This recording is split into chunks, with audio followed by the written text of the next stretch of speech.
The stagecoach lurched to a stop in front of the dusty Grass Valley, California hotel, and Wilhelmina Clarke stepped down with trembling hands, knowing that if she stayed in one place too long, he would find her again.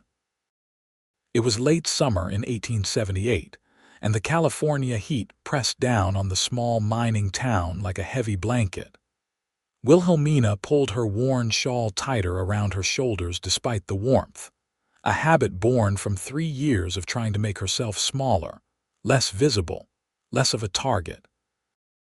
Her blonde hair was pinned tightly beneath a modest bonnet, and her green eyes darted nervously from face to face in the crowded street, searching for any sign of recognition, any hint of danger.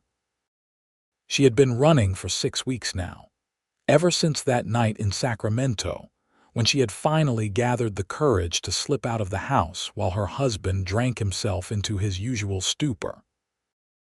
The bruises on her arms had faded to yellow-green shadows, but the ones on her heart remained as vivid as ever. Thomas had been charming once before they married, before she learned that his smile hid a cruel streak as wide as the Sacramento River. Wilhelmina carried only a small carpet bag containing 2 dresses, a nightgown, her mother's silver locket, and the $23 she had saved coin by coin over the past year. It was not much to start a new life, but it was all she had. The stagecoach driver handed down her bag with a tip of his hat, and she nodded her thanks, unable to trust her voice. The main street of Grass Valley bustled with activity. Miners fresh from the surrounding hills spent their earnings in the saloons, their laughter rough and loud. Women in calico dresses hurried along the wooden sidewalks, baskets on their arms. Somewhere a dog barked, and the sound of a hammer against metal rang out from the blacksmith shop. It was a town like any other she had passed through, neither welcoming nor hostile, simply indifferent to one more stranger passing through. She needed work and lodging, and she needed both immediately. The hotel behind her looked too expensive, its painted sign advertising rooms at $2 a night. At that rate, her savings would last less than 2 weeks. Wilhelmina turned away and began walking down the street, keeping close to the buildings, her eyes scanning for a boarding house or perhaps a shop with a help wanted sign in the window. That was when she saw him. He stood outside the general store, one boot propped against a wooden post, his hat tilted back to reveal dark hair and a sun-weathered face. He was tall, with broad shoulders that filled out his worn work shirt, and there was something about the way he stood, relaxed but alert, that reminded her too much of Thomas. Her heart began to race, and her palms grew damp. The man was not even looking at her, was not even aware of her existence, but panic rose in her throat like bile. She turned sharply and walked in the opposite direction, her breathing shallow and quick. This was foolish. Not every man was Thomas. Not every man would hurt her. But her body did not know the difference anymore. Her fears had become her compass, pointing her away from anything that might remotely resemble the nightmare she had left behind. Wilhelmina found herself at the far end of town, where the buildings thinned out and gave way to scattered houses and small ranches. Her hands were shaking badly now, and she pressed them against her skirts to still them. She had to get control of herself.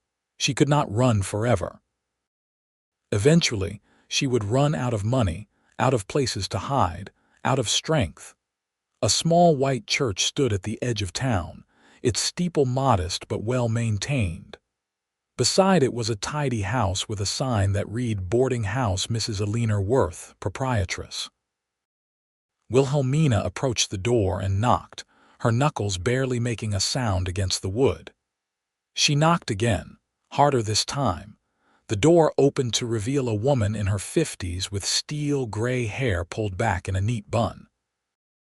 She had kind eyes and the no-nonsense demeanor of someone who had seen much of life and was not easily fooled. "Can I help you?" the woman asked. I am looking for a room, Wilhelmina said, and was relieved that her voice came out steady. And possibly work if you know of any in town, Mrs. Worth looked her up and down, taking in the worn dress, the careful way she held herself, the haunted look in her eyes. Come in, she said simply, stepping aside. The interior of the boarding house was clean and comfortable, with lace curtains on the windows and the smell of fresh bread coming from the kitchen. Mrs. Worth led her to a small parlor and gestured for her to sit. I have one room available, the older woman said. $1 a week, including breakfast and supper. Lunch is your own concern. I do not allow drinking, smoking, or men above the first floor. Understood? Yes, madam, Wilhelmina said. That sounds more than fair. As for work, Mrs. Worth continued, settling into a chair across from her. What skills do you have? I can sew, cook, clean, and keep accounts, Wilhelmina said. I am not afraid of hard work. No, I can see you are not afraid of work, Mrs. Worth said thoughtfully, but you are afraid of something. When Wilhelmina stiffened, the older woman held up a hand. I am not asking you to tell me. A woman's past is her own business, but if there is trouble following you, I need to know. Wilhelmina chose her words carefully. My husband was not a kind man. I left him. I do not believe he will find me here, but I cannot be certain. Mrs. Worth nodded slowly. I see. Well, you are welcome to stay here as long as you need. As for work, the mercantile down the street is looking for someone to help with inventory and sales. The owner is a decent man, married with children. His wife helps run the place, so you would not be alone with him. Would that suit you? Relief washed over Wilhelmina so strongly that her eyes burned with unshed tears. Yes, madam, thank you. Do not thank me yet, Mrs. Worth said with a slight smile. Mr. Peterson is particular about his store, but I think you will do fine.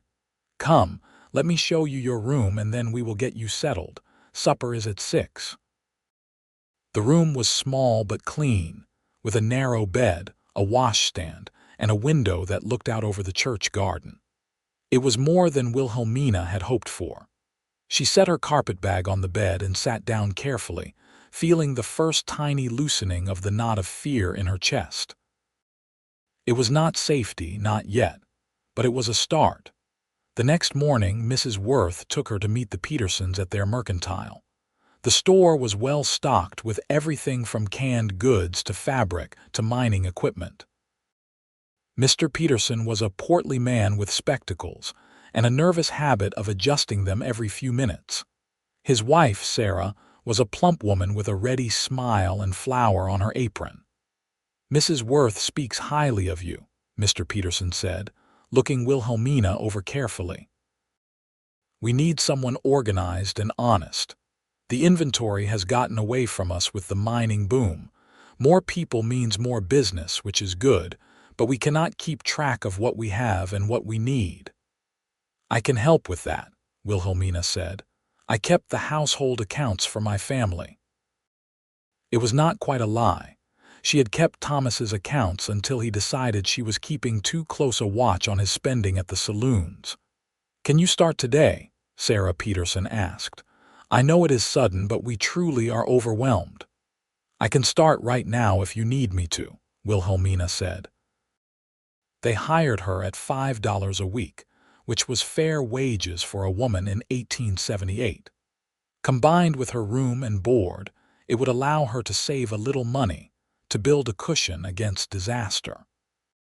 She threw herself into the work with desperate determination, arriving early and staying late, organizing the storeroom and creating a system for tracking inventory that made the Petersons marvel at their own efficiency. 3 days into her employment, he walked into the store. Wilhelmina was behind the counter, wrapping a purchase of sugar and coffee for a customer when the bell above the door chimed. She looked up out of habit and froze. It was the man from the street, the one who had sent her fleeing in panic that first day. He was even taller up close, with dark brown eyes and a quiet way of moving that suggested strength held carefully in check. Her hands began to shake, and she fumbled the wrapping paper. The customer, an older woman, gave her a curious look but said nothing. Wilhelmina forced herself to finish the transaction, counted out change with trembling fingers, and watched the woman leave. The cowboy was browsing the shelves near the back, apparently in no hurry. She could not do this. She could not stand here and pretend to be normal when her heart was hammering against her ribs and every instinct screamed at her to run. But she had nowhere to go. This job was her lifeline, her only means of survival. She gripped the edge of the counter and tried to breathe slowly, the way her mother had taught her when she was a child afraid of thunderstorms. The man approached the counter with a sack of flour, a tin of coffee, and several yards of rope. He set them down and met her eyes, and to her surprise his expression was gentle, almost concerned. "Afternoon, madam," he said. His voice was low and quiet, nothing like Thomas's sharp tone. "I will take these, please." Wilhelmina nodded, not trusting herself to speak. She tallied up the items with shaking hands, wrote the amount on a slip of paper because she did not trust her voice, and slid it across the counter to him. He looked at the paper, then back at her face, his brow furrowing slightly. "Are you all right?" he asked. The question, asked with such simple concern, nearly undid her. She nodded quickly, too quickly, and held out her hand for payment. He counted out the coins and placed them in her palm, careful not to touch her skin. It was such a small gesture, but it told her that he had noticed her fear and was trying not to make it worse. "Thank you," he said quietly, gathering his purchases. He paused at the door, looked back at her as if he wanted to say something more, then seemed to think better of it. The bell chimed as he left. Wilhelmina sank onto the stool behind the counter, her legs suddenly unable to hold her. Sarah Peterson emerged from the storeroom with a concerned expression. "Are you ill, dear?" she asked. "You have gone quite pale." "I am fine," Wilhelmina managed. "Just a bit light-headed. I did not eat much breakfast." Sarah clucked her tongue and disappeared into the back, returning moments later with a cup of water and a thick slice of bread with butter. "Here, eat this. You are working too hard. Mr. Peterson and I were just saying yesterday that you are always here, even when you do not need to be. You must take care of yourself." The kindness was almost worse than the fear. Wilhelmina bit into the bread to keep from crying and nodded her thanks. She could not explain that work was the only thing keeping her sane, the only thing that kept her mind from circling endlessly around the question of whether Thomas was looking for her, whether he would find her, what he would do when he did. That evening back at the boarding house, Mrs. Worth served supper to her small collection of lodgers. Wilhelmina, an elderly retired miner named Mr. Caldwell, and a young schoolteacher named Miss Julia Hartwell. The conversation was pleasant and undemanding, and Wilhelmina was content to listen rather than participate. But when she went upstairs to her room, she found herself standing at the window, looking out at the darkening street, wondering where the cowboy lived and why his concern had felt more frightening than comforting. The days settled into a routine. Wilhelmina worked at the mercantile 6 days a week, took her meals at the boarding house, and spent her Sundays doing mending or reading in her room. She spoke to people when necessary, but kept herself carefully distant, building walls that felt safer than any door she could lock. Grass Valley was a transient place, with miners coming and going, and no one seemed to find it odd that she kept to herself. But the cowboy kept coming into the store, not every day, but often enough that she began to recognize the pattern. He needed supplies for his ranch, he explained to Mr. Peterson one day when Wilhelmina was restocking shelves within earshot. He ran a small cattle operation in the hills outside town, mostly breeding stock for the mining camps that needed beef. It was hard work for one man, but he managed. His name was Mason Nichols, and he was 28 years old, 6 years older than Wilhelmina. She learned these things by listening, never asking, always keeping her distance. But she could not help noticing things about him. The way he was always polite to everyone, even the rough miners who came in smelling of whiskey and sweat. The way he never raised his voice, even when a supplier shorted him on an order. The way he looked at her sometimes with a question in his eyes that he never asked aloud. It terrified her. One afternoon in late September, a freight wagon arrived with a large delivery for the store. Mr. Peterson was away dealing with a supplier, and Sarah was home with a sick child. Wilhelmina directed the driver to unload the crates in the storeroom, but when she tried to move one, she realized they were far too heavy for her to manage alone. She was standing there, trying to figure out how to solve this problem when Mason Nichols walked in. He took in the situation at a glance. "Looks like you could use a hand," he said. Every muscle in Wilhelmina's body went tight. She wanted to refuse, wanted to tell him she could manage on her own, but that would be both foolish and obvious. "I would appreciate it," she said instead, her voice barely above a whisper. Mason moved past her into the storeroom, keeping a careful distance, and began shifting the crates to where she indicated. He worked with efficient strength, and within 20 minutes, the delivery was organized and she was writing up an inventory list. He leaned against the doorframe, breathing only slightly harder from the exertion, and watched her work. "You are very organized," he observed. "It is my job," Wilhelmina replied, not looking up from her list. "The Petersons say they do not know how they managed without you." She did not know how to respond to that, so she said nothing. The silence stretched out, not quite comfortable but not hostile either. Finally, Mason straightened up. "I should let you get back to work," he said. "But if you ever need help with the heavy lifting, I am usually around." "Thank you," Wilhelmina said, still not meeting his eyes. "That is kind of you." He left, and she let out a long, shaky breath. Her hands were trembling again, and she pressed them flat against the countertop until they stilled. This was ridiculous. Mason Nichols had done nothing but help her and be polite. He had given her no reason to fear him, but reason had nothing to do with it. Her body remembered Thomas's hands, the way they could shift from gentle to brutal in a heartbeat, and it did not care that Mason was a different man entirely. That night, she barely slept. Every time she closed her eyes, she saw Thomas's face, heard his voice telling her that she was worthless, that no one else would ever want her, that she belonged to him and always would. She woke before dawn with tears on her face and the absolute certainty that she could not stay in Grass Valley. It was too small. Mason was too present. Sooner or later he would ask questions she could not answer, or worse, he would try to be kind and she would fall apart completely. But when she counted her savings, she had only $38. Not enough to go far, certainly not enough to start over somewhere else. She was trapped by her own poverty, by the inescapable arithmetic of survival. The next day at work, she was pale and exhausted, and Sarah Peterson noticed immediately. "You are not sleeping well," the older woman said. It was not a question.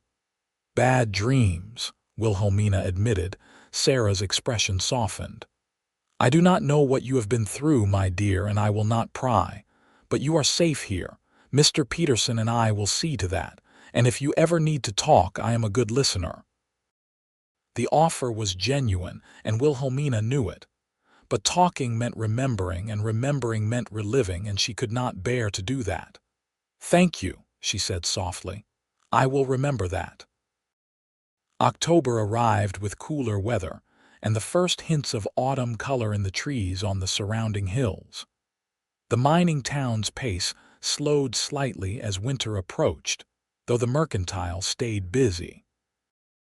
Wilhelmina had been in Grass Valley for 2 months now, and the raw edge of her panic had dulled to a constant low hum of anxiety. She could sleep a little better. She could sometimes go a whole hour without scanning her surroundings for threats. And then Thomas found her. She was walking back to the boarding house after work on a Tuesday evening when she saw him. He was standing outside the saloon, talking to another man, and even from a distance, she recognized the set of his shoulders, the angle of his jaw. Her blood turned to ice. He had not seen her yet. She was still half a block away, and the street was crowded enough that she could slip away unnoticed. Wilhelmina turned on her heel and walked quickly in the opposite direction, her heart pounding so hard she thought it might burst. She could not go back to the boarding house. Thomas would follow her there, would know where she was staying. She could not go to the mercantile either. She needed somewhere safe, somewhere he would not think to look. Without conscious thought, she found herself heading toward the edge of town, toward the ranches and the open land beyond. The sun was setting, painting the sky in shades of orange and pink, and the temperature was dropping rapidly. She did not have a coat. She did not have anything except the dress on her back and the terror driving her forward. She did not know where she was going until she saw the small ranch house with the neat corral and the barn. Mason's place. She had heard the other store customers mention it, had pieced together its location from their casual conversations. It was isolated enough that Thomas would not stumble across it, at least not tonight. Wilhelmina stopped at the edge of the property, suddenly uncertain. What was she doing? She could not just show up at a man's home uninvited, but where else could she go? She wrapped her arms around herself, shivering in the cooling air, and tried to think. That was when Mason came out of the barn, leading a horse. He saw her immediately and went very still. Then he handed the horse's reins to a post and walked toward her slowly, his hands visible at his sides. "Wilhelmina," he said. It was the first time she had heard him use her name, and it sounded strange in his careful drawl. "What is wrong?" She opened her mouth to lie, to make up some excuse, but what came out was the truth. "He is here, my husband. He found me." Mason's expression did not change, but something shifted in his eyes, a hardening that made him suddenly look dangerous. "Where?" "In town. Outside the saloon. I do not think he saw me, but I cannot go back to the boarding house. I cannot let him find me." Her voice was shaking now, her whole body shaking, and she hated how weak she sounded. "Come inside," Mason said immediately. "You are safe here, I promise." But promises were what Thomas had made too before the wedding, before she learned what he really was. "I cannot," Wilhelmina said, taking a step back. "I should not have come here. I am sorry. I will go." "Where will you go?" Mason asked reasonably. "It is nearly dark, you have no coat, and your husband is in town looking for you. Please just come inside. I will keep my distance. You can lock the door if you want, but do not run out into the night with nowhere to go." The logic was irrefutable, but logic had nothing to do with the panic clawing at her throat. Still, he was right. She had no other options. Wilhelmina nodded jerkily and followed him toward the house, keeping several paces behind. The ranch house was small and plainly furnished, but it was clean and warm. A fire burned in the stone fireplace, and a pot of something that smelled like stew hung over it. Mason gestured to a chair near the fire and then deliberately moved to the other side of the room, putting the table between them. "Sit down before you fall down," he said. "You are shaking like a leaf." Wilhelmina sank into the chair because her legs would not hold her anymore. The warmth from the fire was a blessing, and she held her hands out to it, trying to stop their trembling. Mason moved around the kitchen area with quiet efficiency, ladling stew into a bowl and setting it on the table along with a spoon and a thick slice of bread. "Eat," he said. You will feel better with food in you." She wanted to refuse, but she was hungry and fear had burned through her reserves. She ate mechanically, barely tasting the food while Mason stood by the window, looking out at the gathering darkness. He did not press her with questions, did not demand explanations. He simply waited, and somehow that patience was more unnerving than anger would have been. When she had finished eating, she set the bowl aside and made herself speak. "I am sorry to impose on you like this. I did not know where else to go." "You are not imposing," Mason said, turning to look at her. "But I need to understand what is happening. You said your husband found you. Is he violent?" The question was so direct that it caught her off guard. For a long moment she considered lying, but what was the point? He had seen her fear often enough to draw his own conclusions. "Yes," she said quietly. "Very." Mason nodded slowly as if she had confirmed something he already suspected. "And you left him 6 weeks before I came here." "I have been running ever since." The words came easier now, a relief to finally speak the truth aloud. "He will not let me go. He told me once that if I ever tried to leave, he would find me and make sure I never ran again." "He is not going to touch you," Mason said, and there was steel in his voice now. "Not while I am breathing." The declaration should have been comforting, but instead it made her flinch. "You do not understand. Thomas is dangerous. He is not the kind of man who backs down from a fight." "I cannot ask you to stand between us." "You did not ask," Mason pointed out. "I am offering. There is a difference." He moved to the fireplace and added another log, then turned to face her squarely. "I know I make you nervous.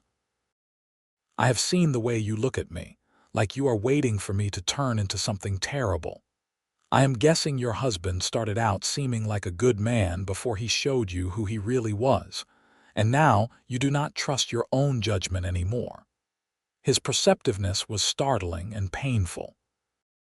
Wilhelmina looked away, unable to meet his eyes. "Something like that," she whispered. "I cannot make you trust me," Mason said. "Trust has to be earned, and I have not had the chance to do that yet. But I can promise you this. I will not hurt you, and I will not let him hurt you either. You can stay here tonight, tomorrow night, as long as you need to. There is a spare room with a lock on the door. I will sleep out in the barn if it makes you feel safer." "I cannot take your house," Wilhelmina protested. "That is not fair to you." "I have slept in worse places than a barn," Mason said with a slight shrug. "Besides, it is just for a few nights until we figure out what to do about your husband. Does he know you are in Grass Valley?" "I do not know," she admitted. "He might just be passing through. But if he asks questions, someone will mention the new woman working at the mercantile. It is a small town. People notice strangers." Mason was quiet for a moment, thinking. "All right. Here is what we are going to do. Tomorrow you are going to stay here. Do not go into town, do not go to the boarding house. I will go talk to Mrs. Worth and explain the situation. She will pack up your things and bring them here. Then I will go talk to your husband." "No."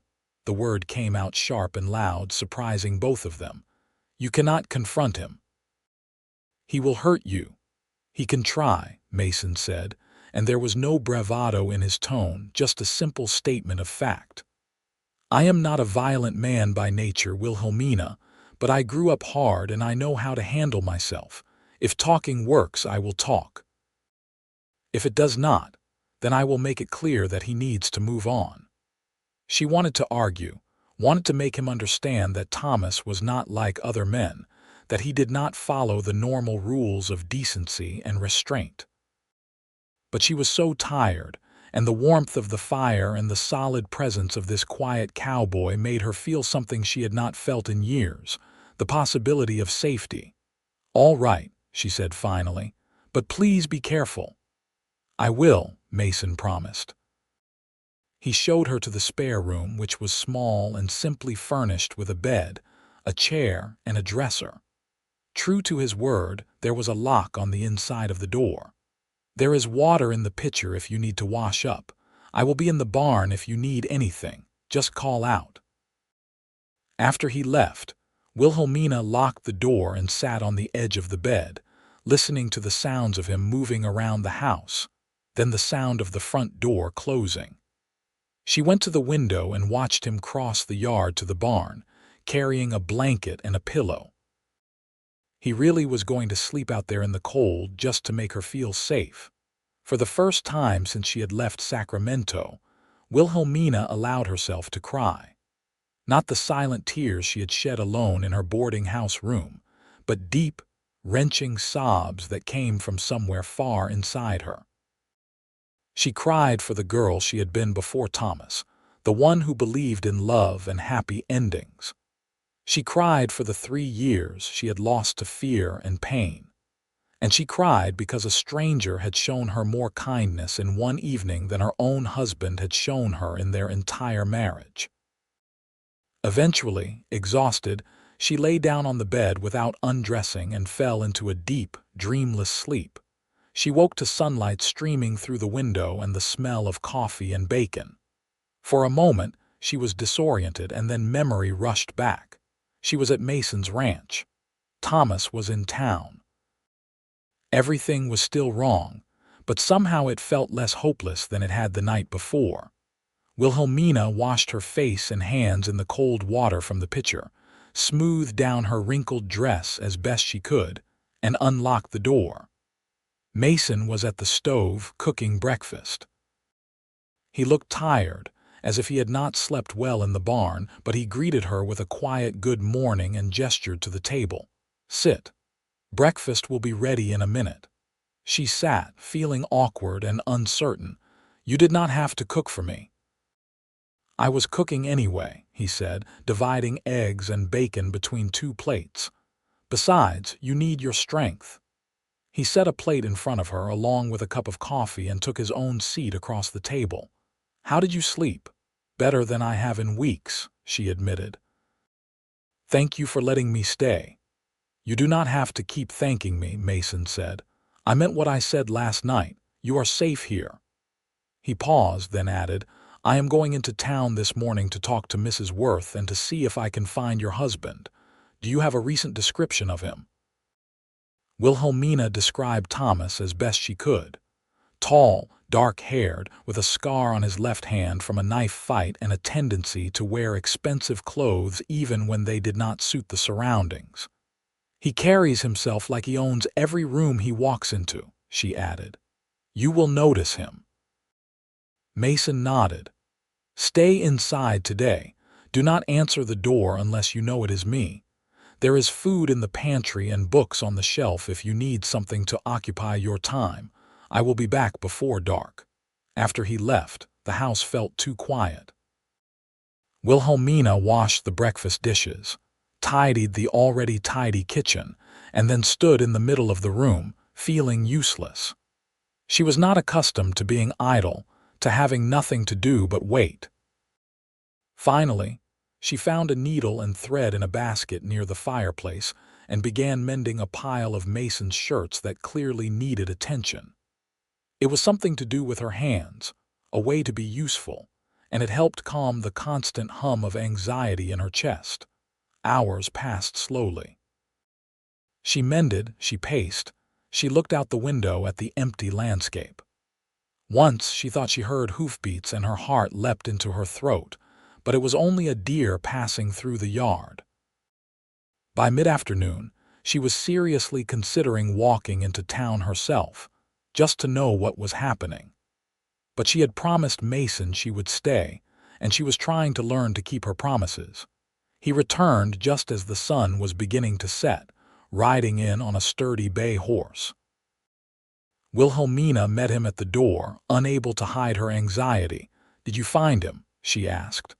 "I did," Mason said, dismounting and tying the horse. "He was still at the saloon asking questions. I told him I had information about his wife if he wanted to hear it." Wilhelmina's stomach clenched. "What did he say?" "He said a lot of things I am not going to repeat in polite company," Mason said. The short version is that he is looking for you and he is angry. But I made it clear that you are under my protection now, and that if he tries to find you or hurt you, he will have to go through me first. And he just accepted that.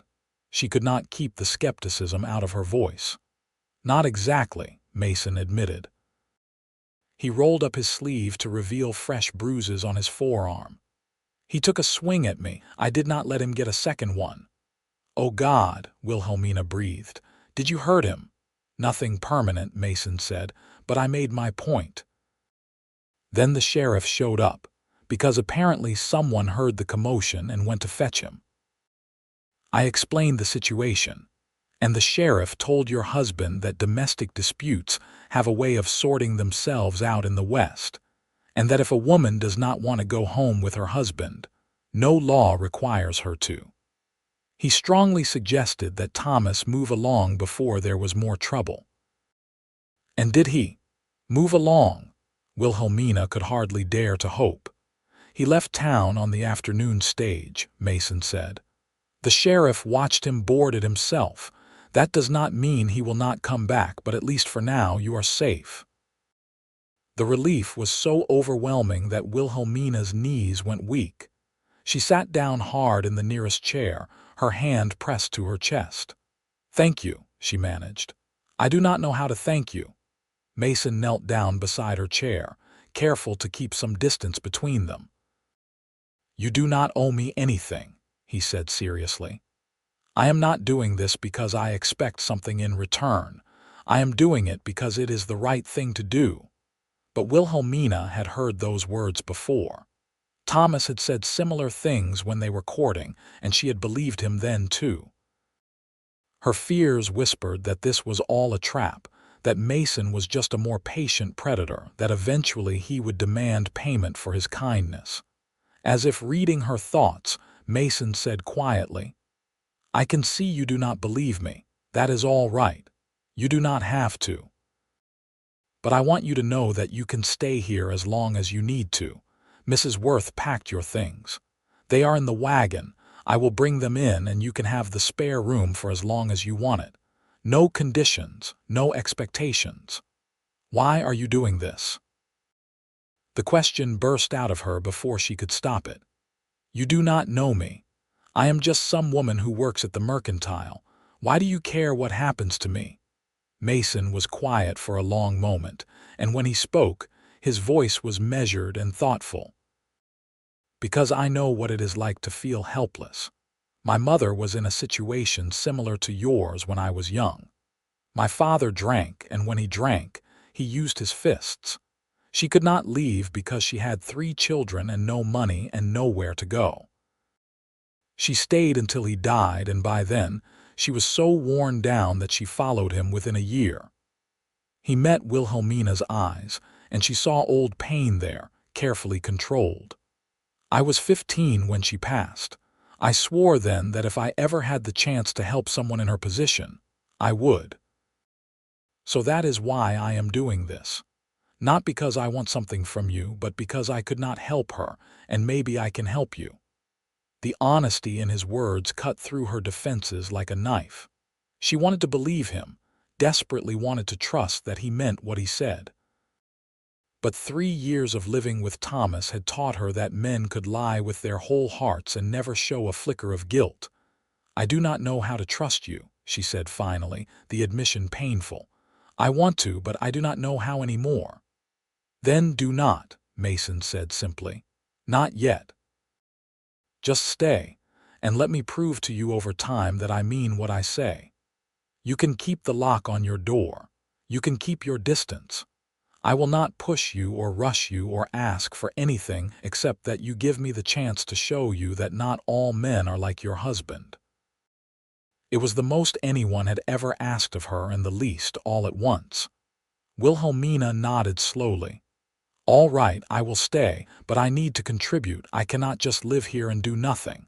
Let me cook and clean, at least. Let me earn my keep. If it makes you feel better, then yes, Mason agreed. But you are not a servant here, Wilhelmina.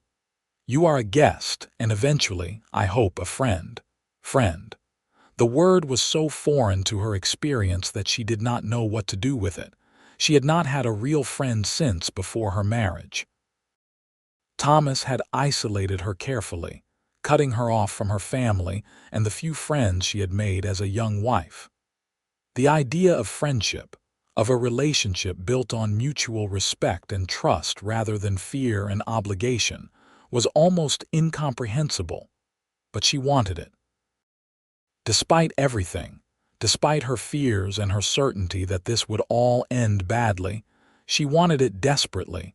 Over the following weeks, they settled into an unexpected routine. Wilhelmina took over the cooking and most of the housework, which left Mason free to focus on the ranch. He was up before dawn every morning, tending to the cattle and horses, mending fences, hauling water. He worked with the quiet determination of a man who knew that survival depended on effort, and he never complained. At first, Wilhelmina barely saw him. He left early and came back late, eating whatever she had prepared for supper, and then retreating to his own room after exchanging only a few polite words. She appreciated the space he gave her, the way he never crowded her or demanded her attention.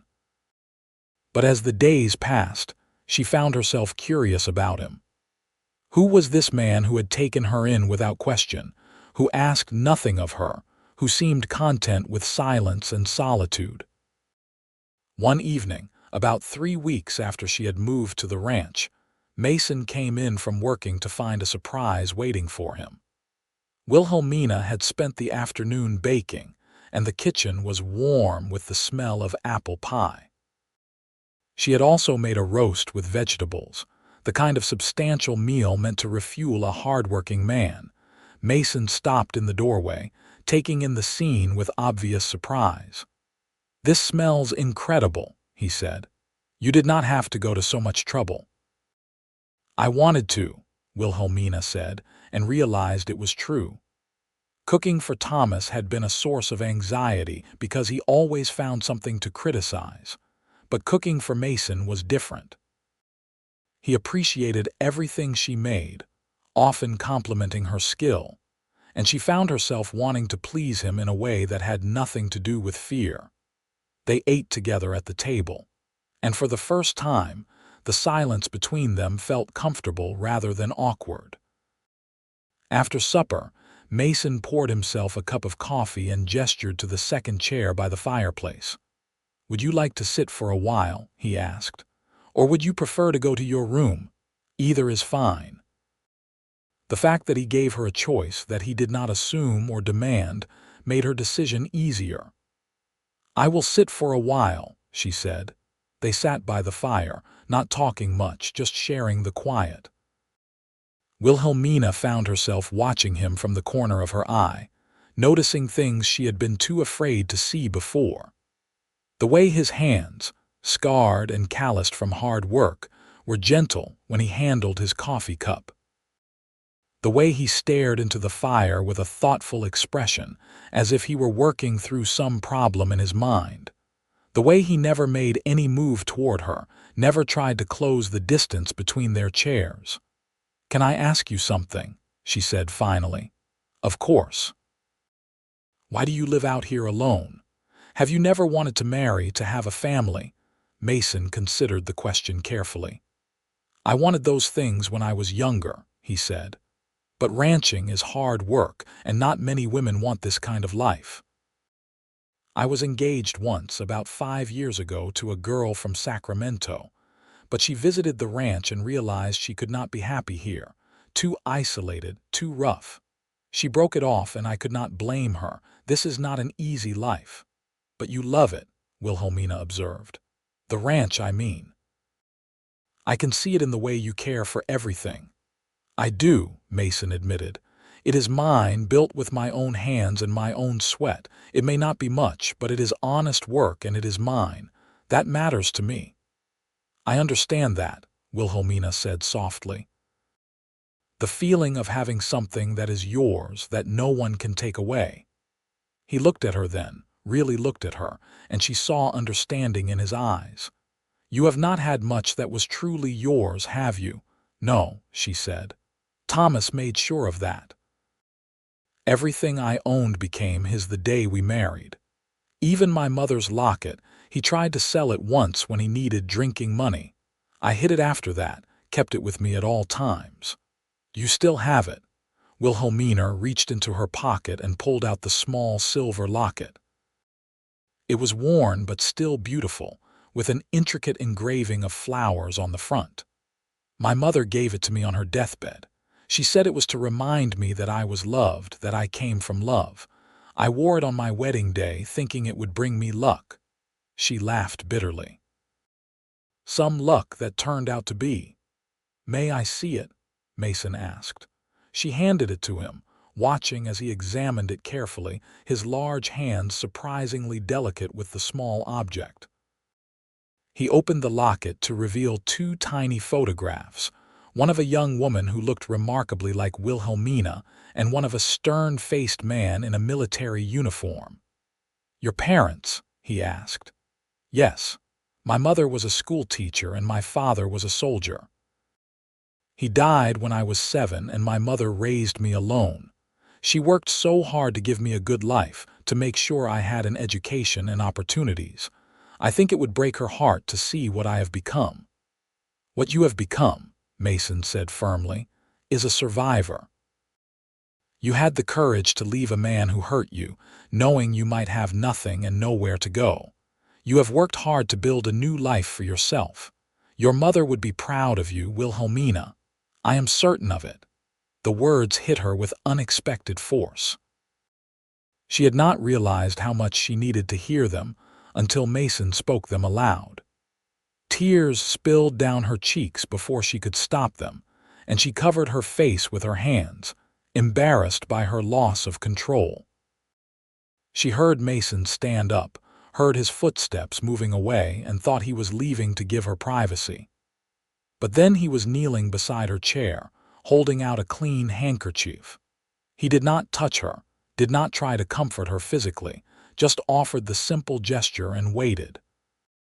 Wilhelmina took the handkerchief and wiped her eyes. I am sorry, she managed. I do not usually fall apart like this. You have nothing to apologize for, Mason said. You have been holding yourself together for a long time. Sometimes you need to let it out. She looked at him then, really looked at him, and saw something in his face that made her breath catch. There was caring there, genuine concern, and something else she did not dare name. It terrified her and drew her in equal measure. I do not understand you, she said. You are so kind to me, and I do not know what to do with that. You do not have to do anything with it, Mason said. Just accept it. Let yourself believe that kindness does not always come with a cost. But everything comes with a cost, Wilhelmina said. Thomas taught me that. Then let me teach you something different, Mason said quietly. Let me teach you that there are men in this world who will hold you when you are scared, not because they want something from you, but because they cannot stand to see you hurt. The words were so close to the promise her fears kept telling her was impossible that she could not breathe. You do not even know me, she whispered. I know enough, Mason said. I know you are brave and strong and that you deserve better than what you have had. And I know that when I see you smile, which is rare enough that it is precious, I want to be the kind of man who gives you reasons to smile more often. It was too much, too fast. Wilhelmina stood up abruptly, and Mason immediately stepped back, giving her space. I need to go to my room, she said, her voice shaking. I am sorry, I just need some time. Of course, Mason said. Take all the time you need. She fled to her room and locked the door, her heart racing. For the first time since she had left Thomas, she was afraid not of a man hurting her, but of a man making her feel something she was not ready to feel.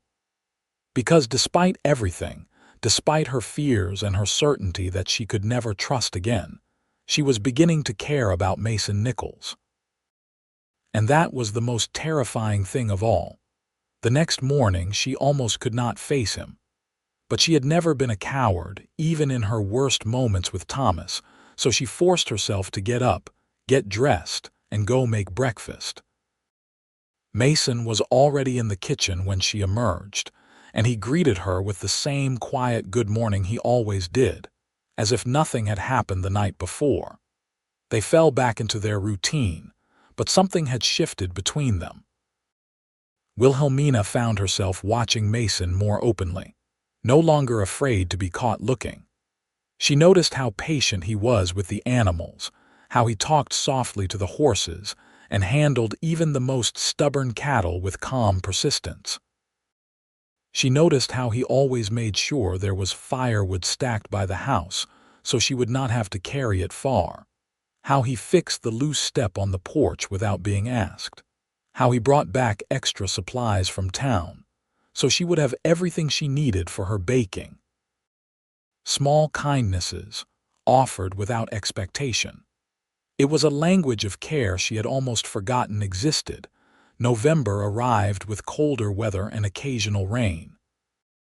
The ranch work continued, but the pace was slower now, and Mason spent more time in the house, working on indoor tasks like mending tack and oiling tools. They fell into the habit of sitting by the fire in the evenings, sometimes talking, sometimes just sharing the comfortable silence. One rainy afternoon, Wilhelmina was baking bread when Mason came in from the barn, shaking water from his hat. He looked at the dough she was kneading, and then at the freshly swept floor, the neatly organized shelves, the curtains she had mended and rehung. "You have made this place a home," he said. "I did not realize how much it needed a woman's touch until you arrived." "I enjoy doing it," Wilhelmina said, and it was true. For the first time in years, she felt useful rather than merely tolerated. This house is a good house. It deserved some care. "And what about the man who lives in it?" Mason asked, his tone light but his eyes serious. "Does he deserve some care too?" The question caught her off guard. "You have taken care of yourself for years," she pointed out. "You do not need me for that." "Need and want are different things," Mason said. He moved closer, though still maintaining a respectful distance. "I have been living alone for a long time, Wilhelmina, and it was fine, I made do, but having you here has made me realize how lonely I was. How much I was just going through the motions instead of really living." "Mason," she said, her voice uncertain, "I do not know what you want me to say." "I do not want you to say anything you are not ready to say," he replied, "but I need you to know that you are not just a guest here anymore. At least, not to me. You have become important to me. I care about what happens to you, about whether you are happy or sad, safe or scared. I am not asking you to feel the same way. I know you are not ready for that, but I needed to be honest with you." Wilhelmina set down the dough with shaking hands. "You said you would not push me." "And I am not," Mason said firmly. "You can stay here as my friend, my housekeeper, my companion, whatever you are comfortable with.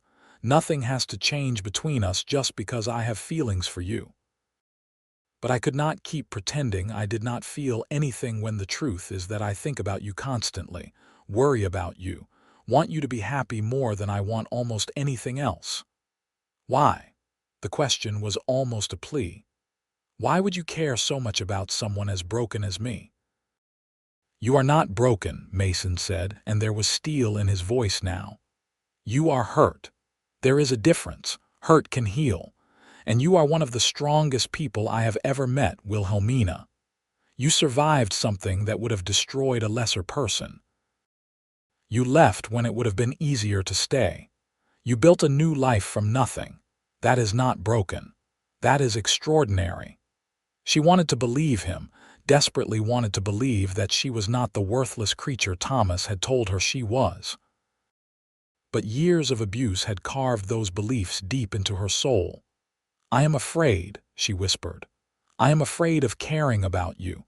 I am afraid that if I let myself feel anything, I will get hurt again." "I know," Mason said softly, "and I understand that fear. But Wilhelmina, You have been hurting yourself for the past 2 months by holding back, by not allowing yourself to feel safe. You are still running, even though you are standing still. At some point, you have to stop running and start living again." "I do not know how," she admitted. "Thomas took that away from me. He took my ability to trust, to hope, to believe that anything good can last." Mason crossed the space between them slowly, giving her time to move away if she wanted to. When he was close enough that she could feel his warmth, he held out his hand, palm up, an offer rather than a demand. "Then let me teach you," he said. "Let me show you that love does not have to hurt, that a man's hands can be gentle, that you can feel safe enough to let someone hold you." Wilhelmina stared at his hand, her whole body trembling. This was the moment. She could turn away, go back to her safe distance, keep her walls intact, or she could take a leap of faith that terrified her more than anything she had ever done. Her fears told her to run. But her heart, battered and bruised as it was, told her to stay. She reached out slowly and placed her hand in his. Mason's fingers closed around hers, warm and solid and gentle. He did not pull her closer, did not try to embrace her. He just held her hand, his thumb brushing softly over her knuckles, and looked at her with such tenderness that she felt something crack open in her chest. "I will hold you until you feel safe to love again," he said quietly. "However long that takes, I will wait. I will be patient.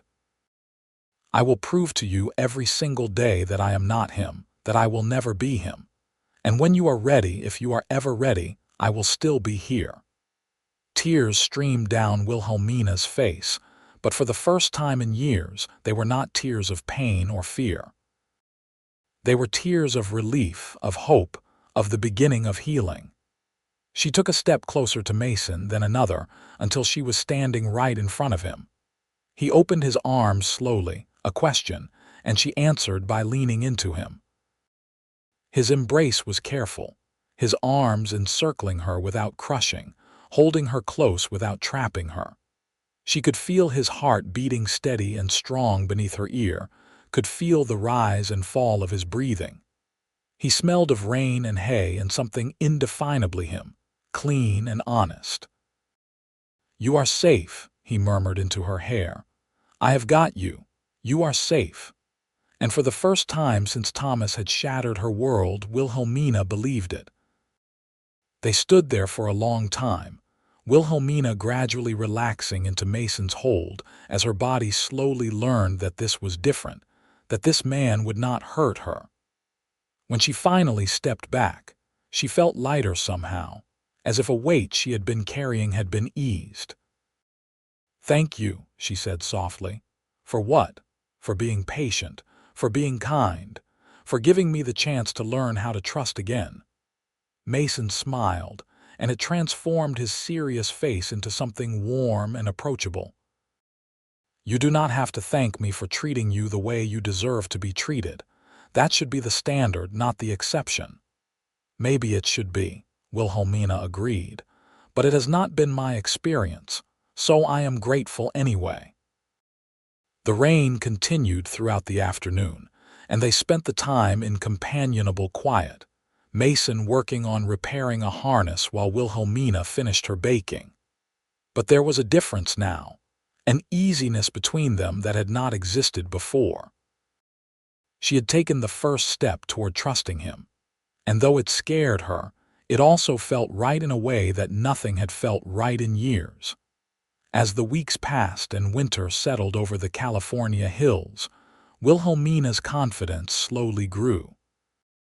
Mason kept his word, never pushing, never demanding, always giving her the space to come to him in her own time. But he was also unfailingly present, a steady presence in her days that became more essential than she had expected.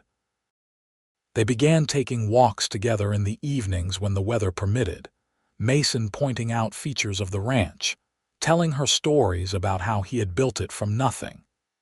He spoke of his plans for the future, of expanding the herd, of maybe planting an orchard in the spring. And slowly, tentatively, Wilhelmina began to share her own stories, not of Thomas and the nightmare of her marriage, but of her childhood, her mother, the dreams she had once had for her life.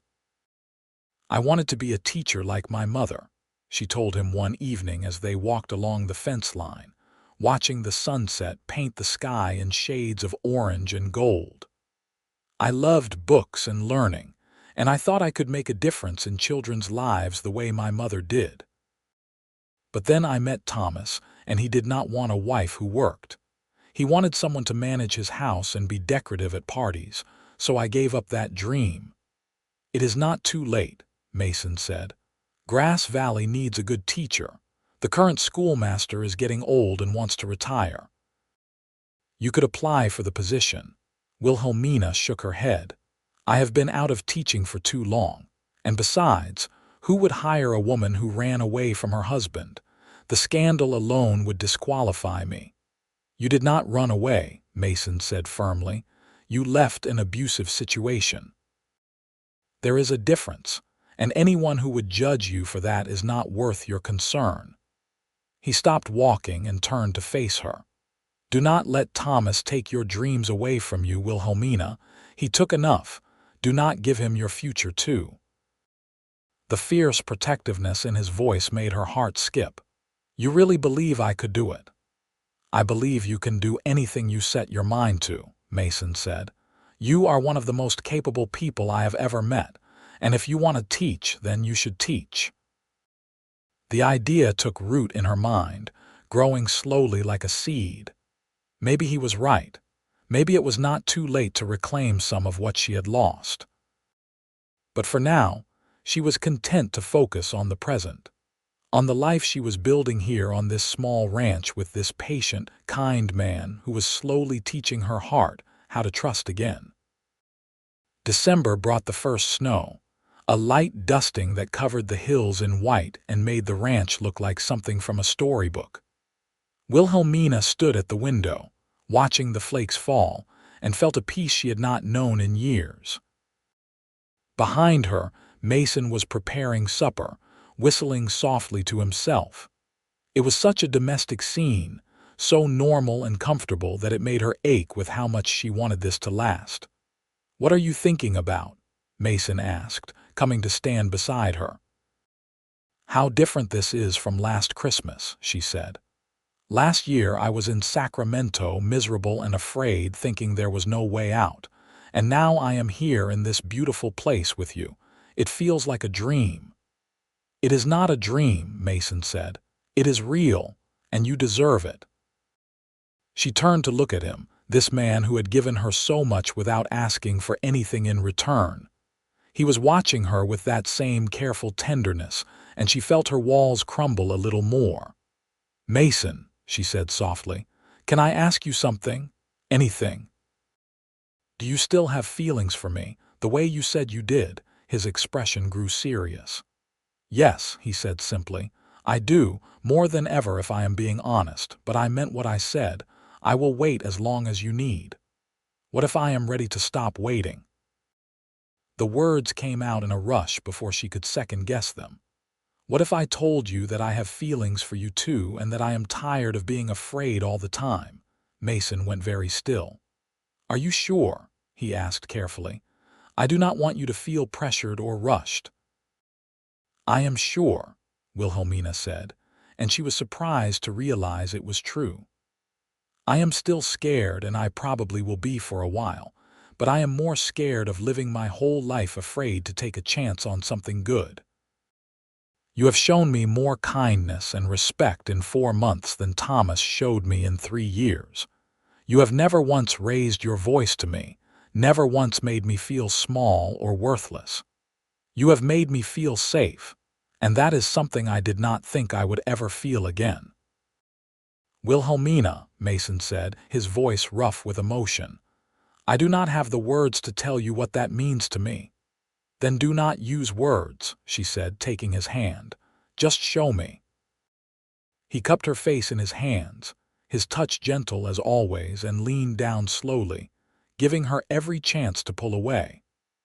When his lips met hers, it was soft and sweet and nothing like the rough, demanding kisses Thomas had forced on her. This was a question and a promise all at once, an offering she could accept or refuse. She leaned into it, her hands coming up to rest on his chest, feeling his heart hammering beneath her palms. When they finally pulled apart, both of them were breathing hard. Mason rested his forehead against hers, his hands still cradling her face. "I love you," he said quietly. "I have loved you for months, and I will keep loving you for as long as you will let me." "I love you too," Wilhelmina whispered, and the words felt like freedom. "I am still learning how, and I will probably be difficult and complicated for a while. But I love you, Mason Nichols, and I want to try to build a life with you." "You are not difficult," Mason said firmly. "You are healing, and I am honored to be part of that journey." He kissed her again, longer this time, and she felt the last of her walls crumble away. They spent the rest of the evening by the fire, Wilhelmina curled up against Mason's side, his arm around her shoulders. They talked about the future, about the possibility of marriage, about the life they could build together. Mason wanted to make sure she understood that he was not trying to rush her into anything, that they could take all the time she needed.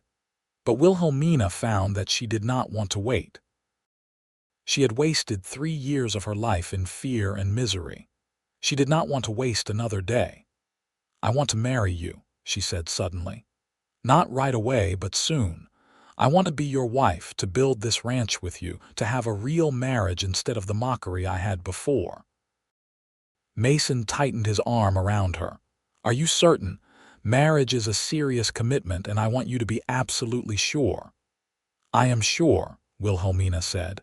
"I have never been more sure of anything, but I need to know something first. Do you want children?" "Because I do eventually, when I have healed enough to be a good mother." "I want everything with you," Mason said. "Children, a life, growing old together. Whatever you want, I want too." "Then ask me," Wilhelmina said, looking up at him. "Ask me properly." Mason shifted so he was kneeling in front of her, taking both her hands in his. "Wilhelmina Clarke," he said solemnly, "will you do me the honor of becoming my wife? I do not have much to offer you except this ranch, my heart, and a promise that I will spend every day of my life trying to make you happy.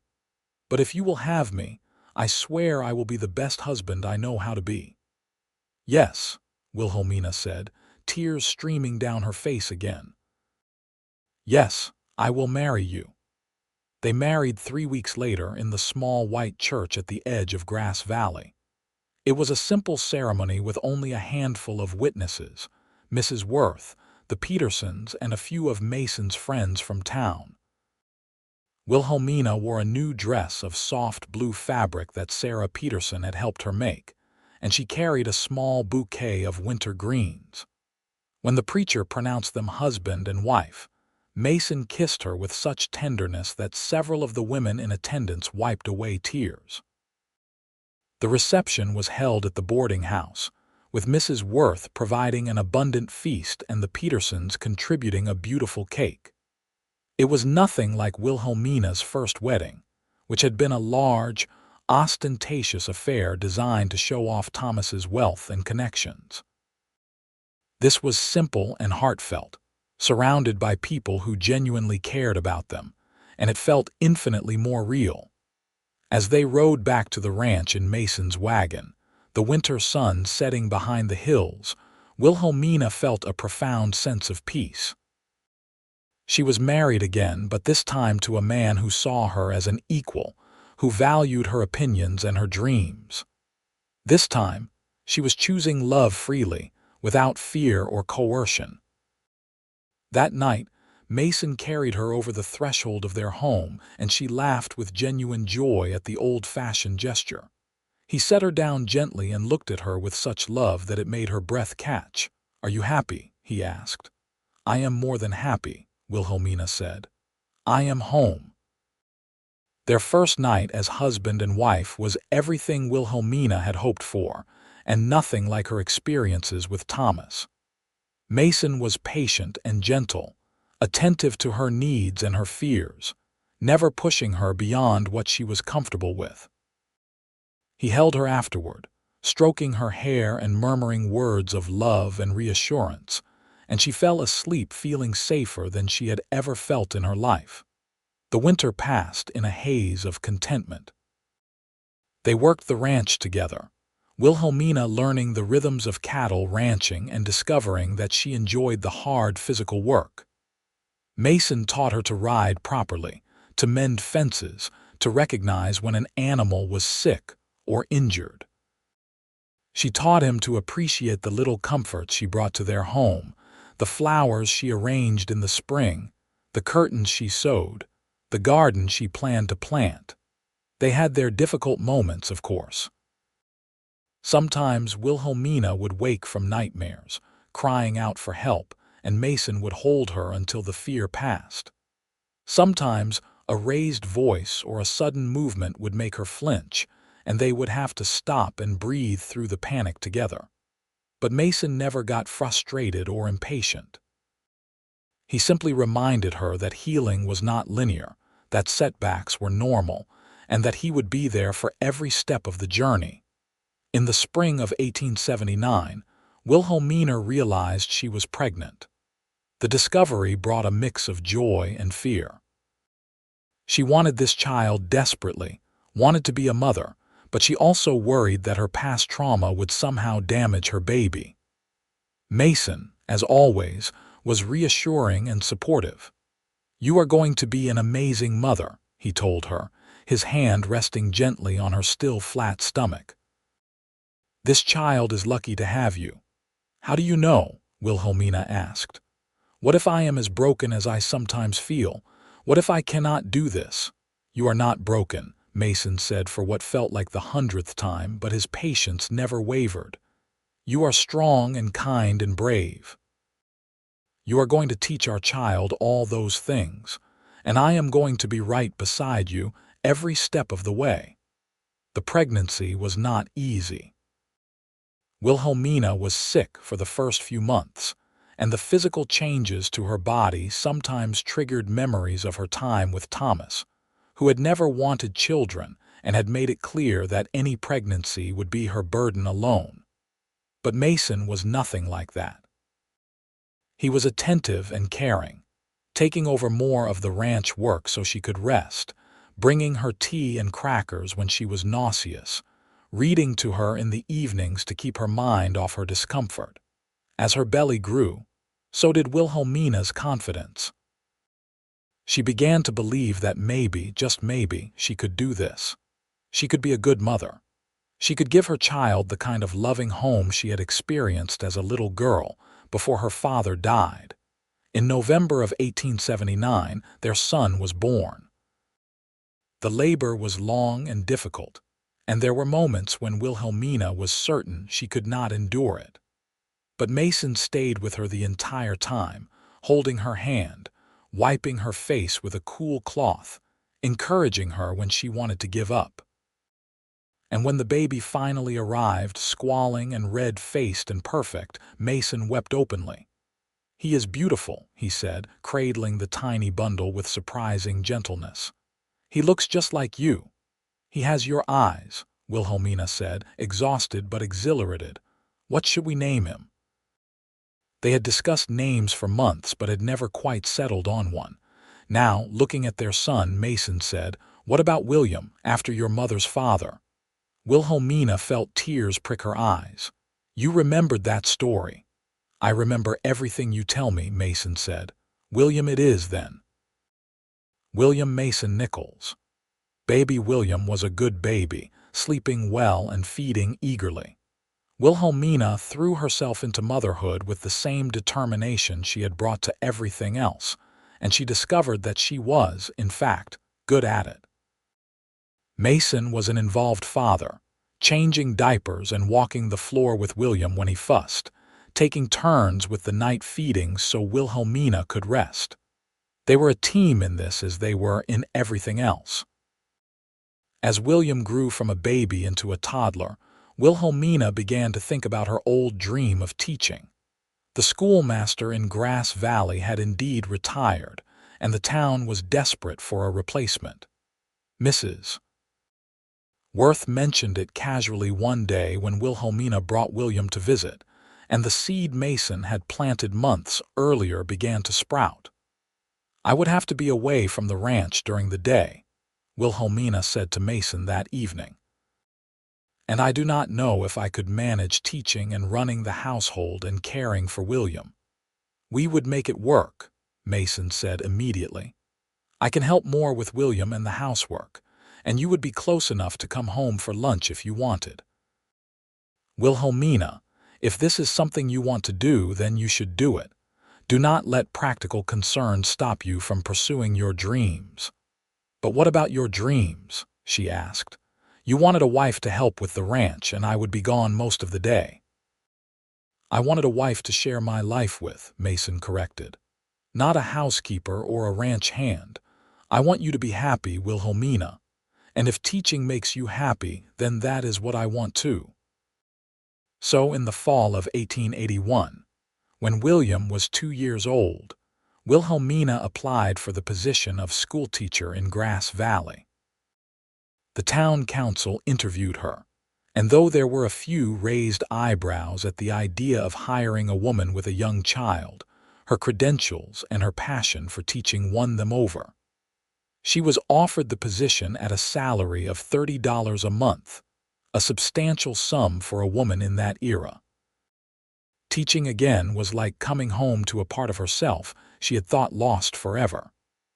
Wilhelmina loved working with the children, loved seeing their faces light up when they understood a new concept, loved knowing that she was making a difference in their lives.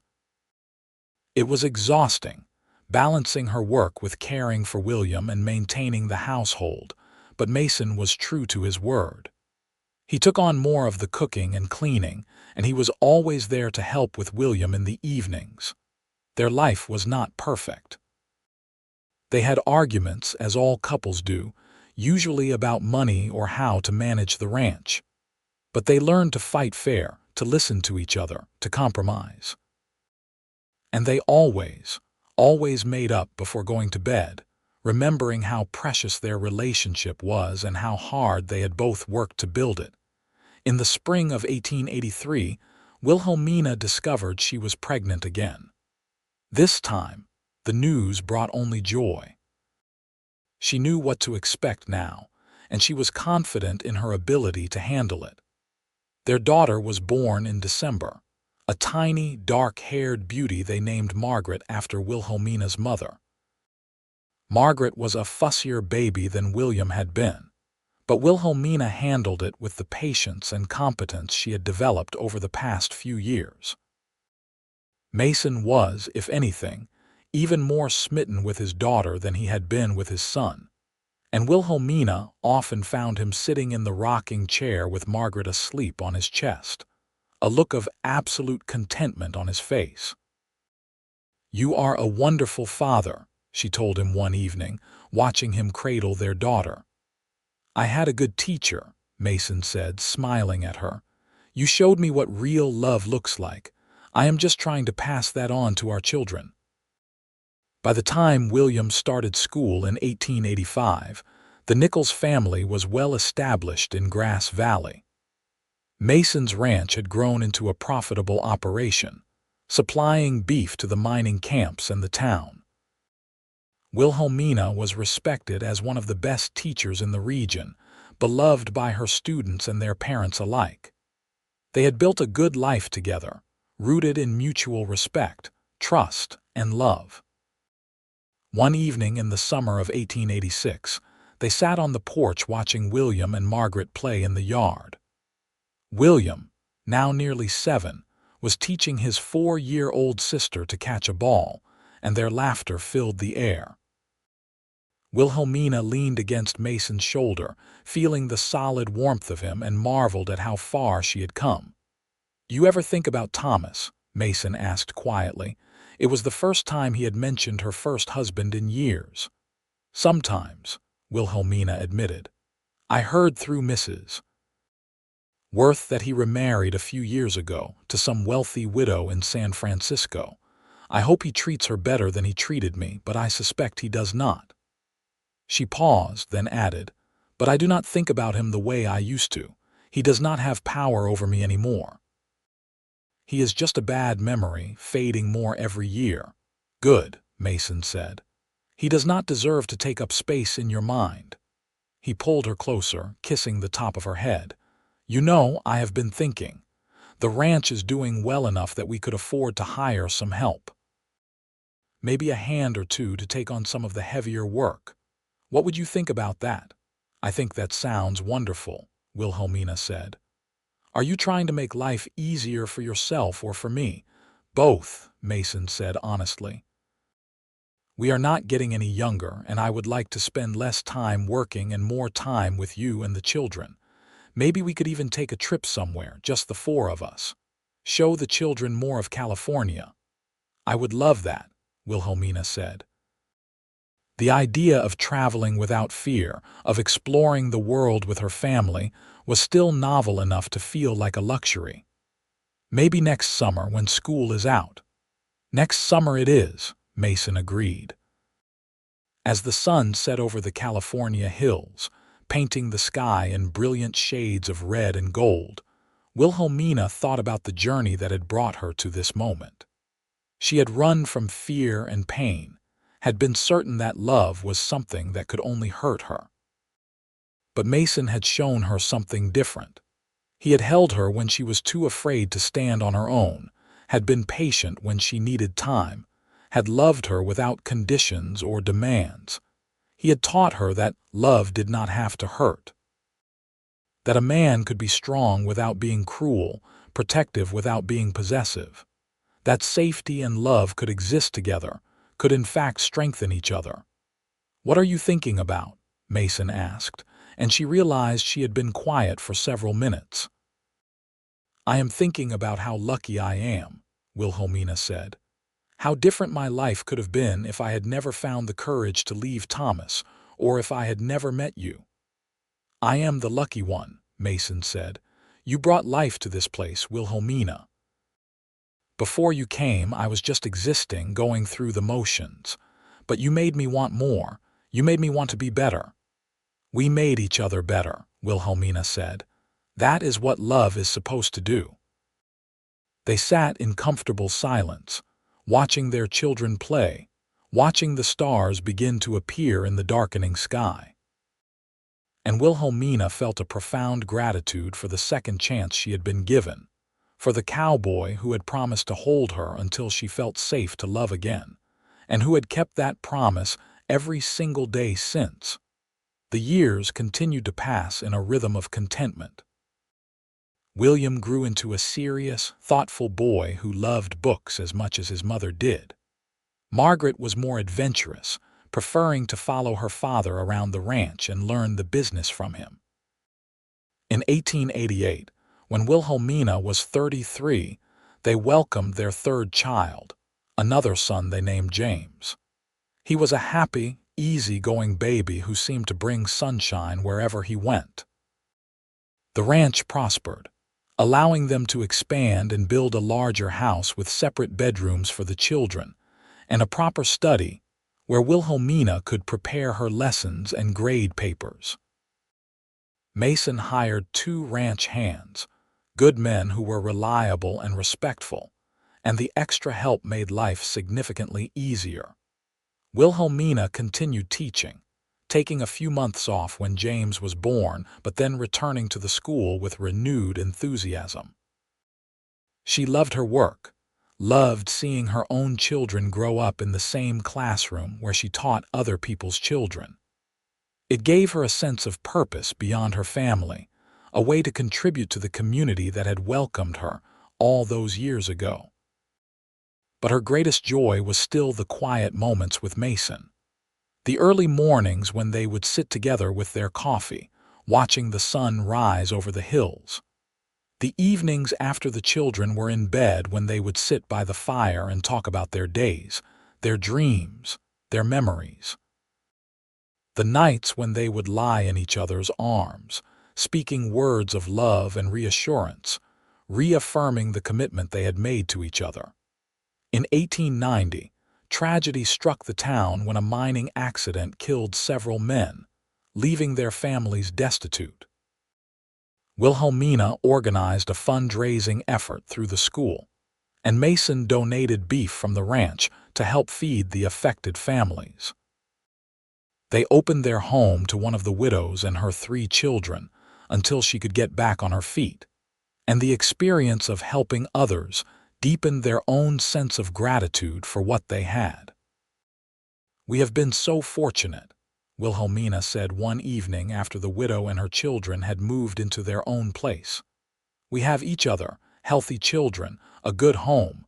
Sometimes I feel guilty for being so happy when others are suffering." "Do not feel guilty for being happy," Mason said. "Instead, use your happiness as motivation to help others find their own. That is what you do with your teaching, what we did for Mary and her children. Happiness is not a finite resource. Spreading it around does not diminish what we have." His wisdom, earned through years of hard living and harder lessons, never ceased to amaze her. "How did you get so smart?" she teased. "I married well," Mason said with a grin, pulling her close. "My wife teaches me new things every day." By the time their youngest, James, started school in 1893, Wilhelmina had been teaching in Grass Valley for over a decade.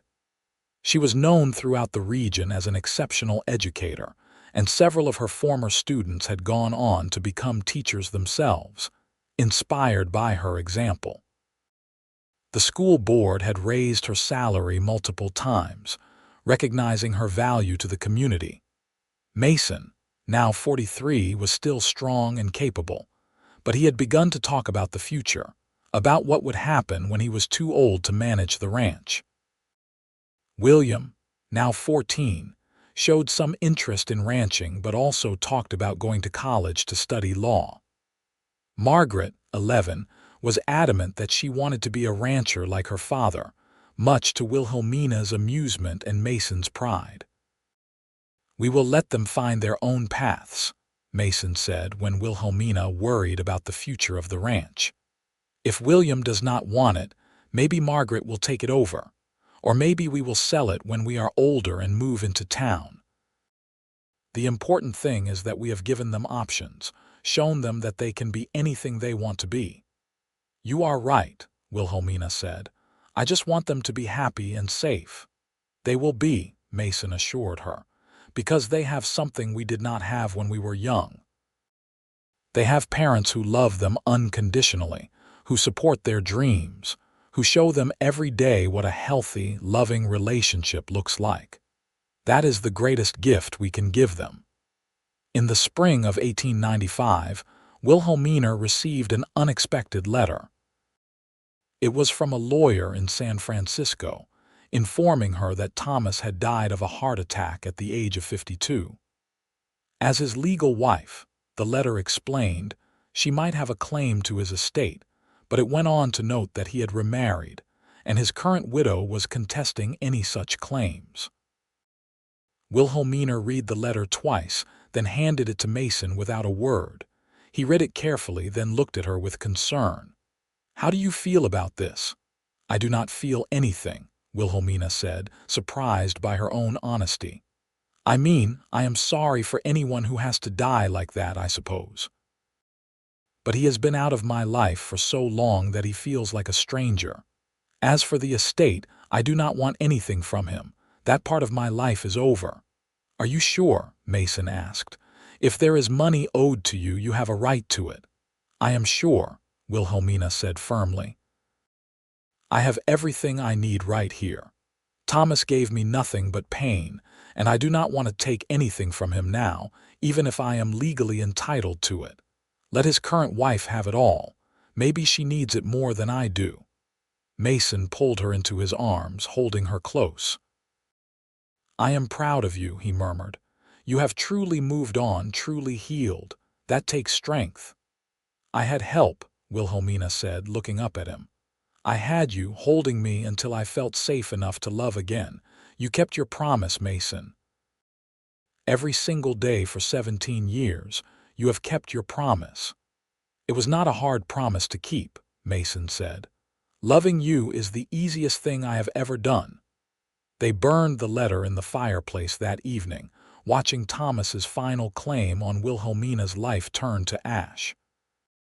It felt like the closing of a chapter, the final severing of a tie that had bound her to her past. She was free now, completely and utterly free, to live the life she had chosen. The children grew and thrived. William did indeed go to college, studying law as he had planned, and eventually became a respected attorney in Sacramento. Margaret married a neighboring rancher and continued to work with her father, eventually taking over the management of the ranch when Mason decided to semi-retire in his 50s. James, their youngest, became a doctor, driven by the experience of watching the town physician save his grandfather from a bad fall when James was 10. Wilhelmina taught until she was 55 years old, finally retiring in 1910 after 30 years in the classroom. The town threw her a grand retirement party, with former students traveling from as far away as San Francisco to honor the woman who had shaped their lives. There were speeches and tears and laughter, and Wilhelmina felt overwhelmed by the love and respect shown to her. "You made a difference," Mason told her that night as they sat together in their quiet house, their children grown and gone to their own lives. "You touched so many lives, helped so many children. You should be proud of what you have accomplished." "I am proud," Wilhelmina said. "But my greatest accomplishment is not my teaching as much as I loved it. My greatest accomplishment is this: us. The life we built together, the family we raised, the love we have sustained for over 30 years, that is what I am most proud of." Mason took her hand, his fingers intertwining with hers in a gesture as familiar as breathing. "When I first saw you standing at the edge of my property that day, scared and alone and so brave it made my heart ache, I knew my life was about to change. I did not know how, but I knew it. And I was right. You changed everything, Wilhelmina. You made me better, made my life richer, gave me a reason to build something lasting. You saved me," Wilhelmina said softly. "I was drowning in fear and pain, and you threw me a lifeline. You showed me that I was worth saving, worth loving.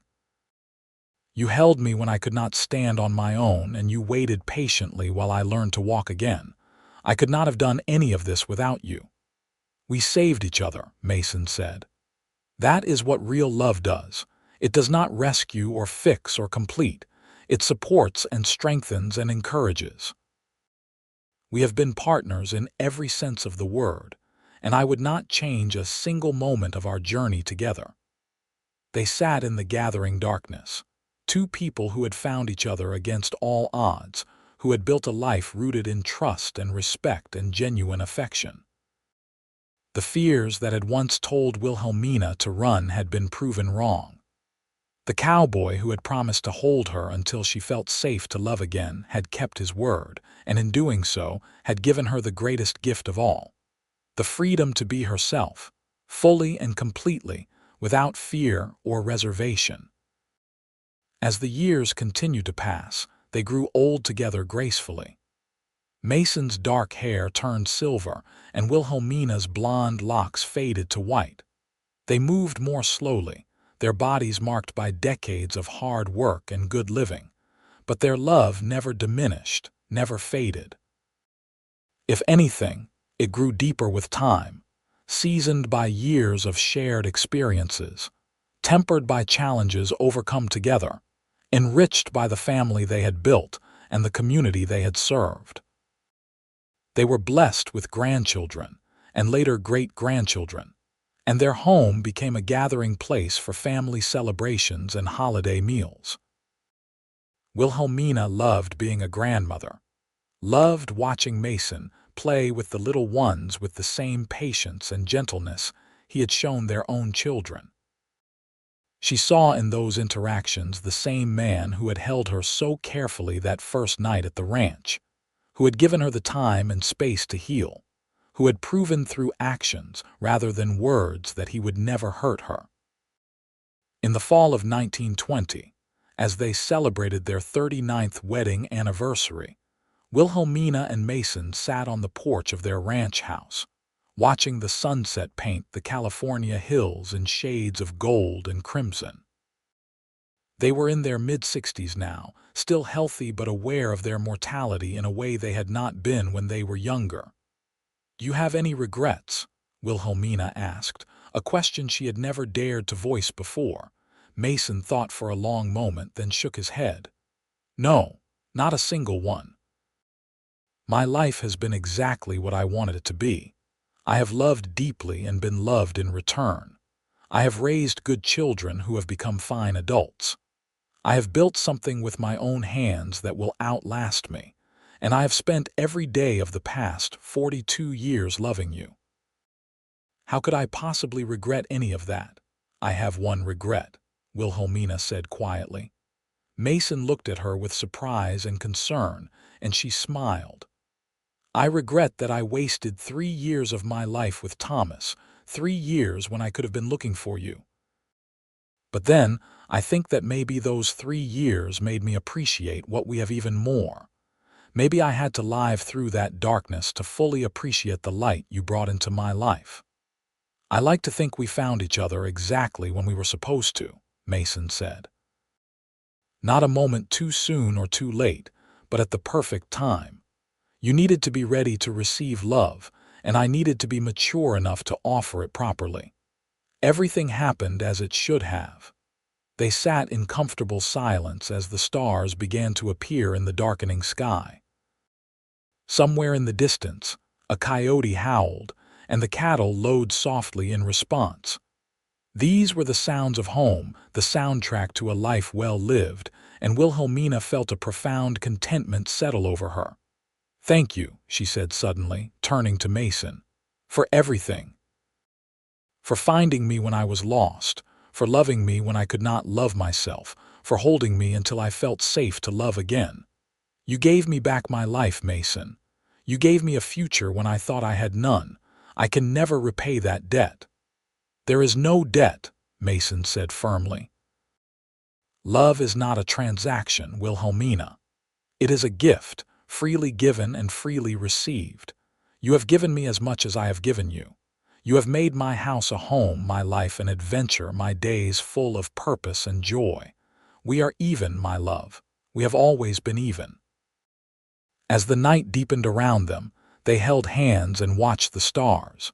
Two survivors who had found healing in each other's arms.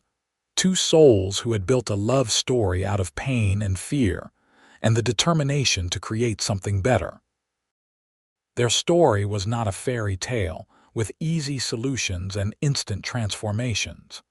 It was something more real and more precious, a testament to the power of patience, the strength of gentleness, and the truth that love, real love, could indeed heal even the deepest wounds. Years later, when their great-grandchildren asked about how they had met and fallen in love, Wilhelmina would tell them the truth. She would speak of running from fear, of a cowboy who had seen her pain and offered shelter without demands, of learning slowly and carefully to trust again. She would tell them about the promises kept, the patience shown, the love that had grown from the smallest seeds of kindness into something vast and unshakable. And she would always end the story the same way. "Your great-grandfather taught me that love does not have to hurt, that a strong man can be gentle, that passion does not require possession, that real strength is found in patience and restraint. He held me when I was too afraid to stand alone, and he waited while I learned to trust.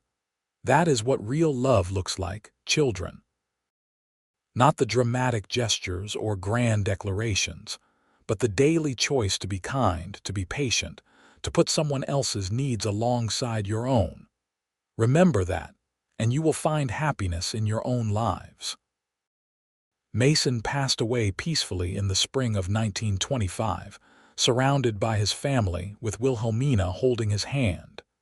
His last words were for her. Thank you for the best 46 years of my life. Wait for me, my love. I will find you again. Wilhelmina lived another 7 years without him, supported by her children and grandchildren, still sharp and engaged with the world. She spent her remaining time writing down the stories of her life, ensuring that future generations would know about the remarkable man who had saved her and the love they had built together. When she passed away in her sleep in 1932, at the age of 77, those who knew her said she died with a smile on her face, as if she were running toward something wonderful rather than away from life.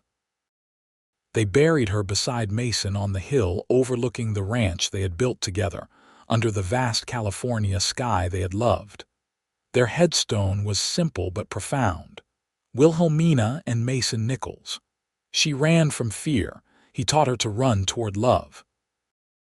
Together they built a legacy of kindness, strength, and devotion that will endure forever.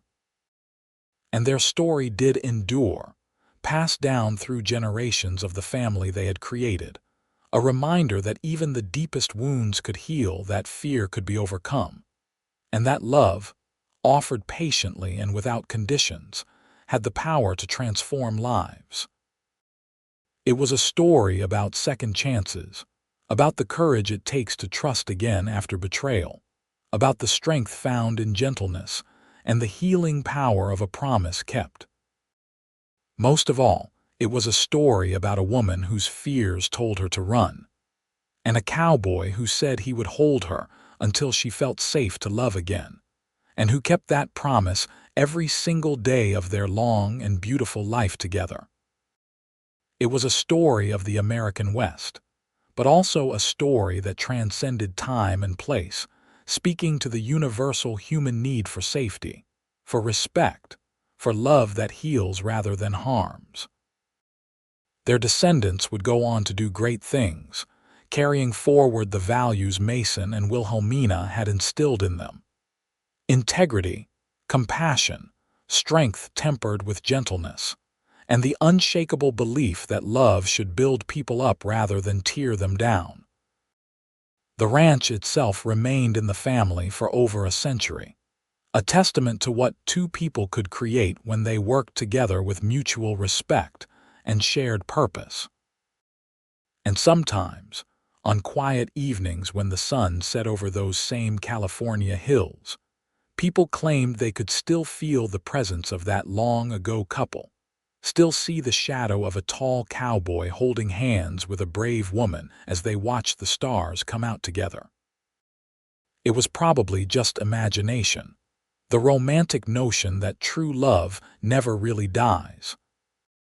But those who believed in the power of love, who understood that some bonds transcend even death, liked to think that somewhere, somehow, Mason and Wilhelmina were still together, still holding each other, still proving that love offered freely and honestly could last forever. Their story became a legend in Grass Valley, told and retold until the details blurred and the truth became almost mythical. But at its core, the story remained the same. A woman running from pain had found a man who offered safety, and together they had built something beautiful and lasting. It was a simple story in many ways, but also profound in its demonstration of what human beings could achieve when they chose kindness over cruelty, patience over force, understanding over judgment. The mercantile where Wilhelmina had first worked still stood in Grass Valley, though it had changed hands many times. The boarding house where she had first found shelter was now a historical landmark. The school where she had taught for 30 years was named in her honor, with a plaque in the entryway that read, Wilhelmina Nichols, educator and pioneer, who taught generations of children not just reading and arithmetic, but also courage, dignity, and the power of second chances. And out on the ranch, now run by Wilhelmina and Mason's great-great-grandchildren, there was a small museum dedicated to their memory. It contained her journals, his ranch tools, photographs spanning their life together, and most precious of all, a letter Mason had written to Wilhelmina on their 25th anniversary, which she had kept folded in her mother's locket until the day she died. The letter read simply, "My dearest Wilhelmina, 25 years ago today, you walked into my life carrying nothing but fear and a small carpet bag, and you gave me everything. You taught me that love is not about possession or control, but about partnership and mutual respect. You showed me that strength comes in many forms, and that the bravest thing a person can do is try again after being broken. I promised you once that I would hold you until you felt safe to love again, and I have tried every day to keep that promise. But the truth is, you have held me just as surely, and I am the one who has been saved by your love. Thank you for choosing me, for trusting me, for building this beautiful life with me. I love you more today than I did on our wedding day, and I will love you more tomorrow than I do today. Forever yours, Mason." It was the kind of love story that gave people hope, that reminded them that good men existed, that happy endings were possible even after the darkest beginnings. It was a story about the American West, yes, but more than that.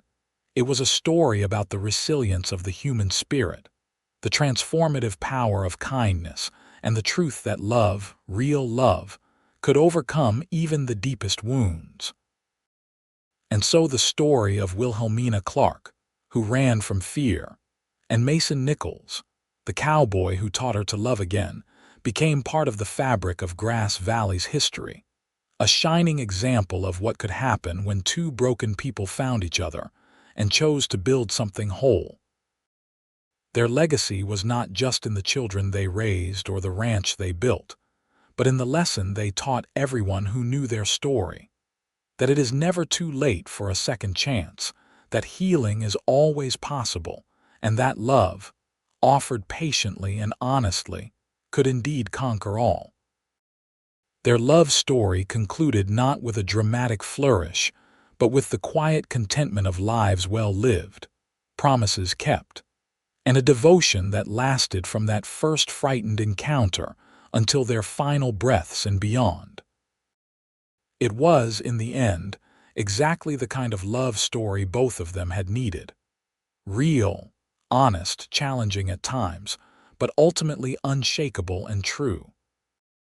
And that, more than anything, was what made it worth remembering and retelling, generation after generation. A beacon of hope for anyone who had ever been afraid, anyone who had ever needed to learn to trust again, anyone who had ever wondered if love could truly heal. The answer, as Mason and Wilhelmina proved over 46 years together, was yes. Yes, love could heal. Yes, trust could be rebuilt. Yes, fear could be overcome. And yes, sometimes, if you were very lucky, you found someone who would hold you until you felt safe to love again, and who would keep holding you for the rest of your life. That was their gift to each other and their legacy to the world. Proof that love, at its best, was not about passion or possession, but about patience, respect, and the daily choice to cherish the person you had committed yourself to, no matter what challenges arose. And so their story ended as all the best love stories do. Not with an ending at all, but with a promise fulfilled, a life well lived, and a love that would echo through the generations, inspiring others to believe that they too could find their own second chances, their own healing, their own happily ever after.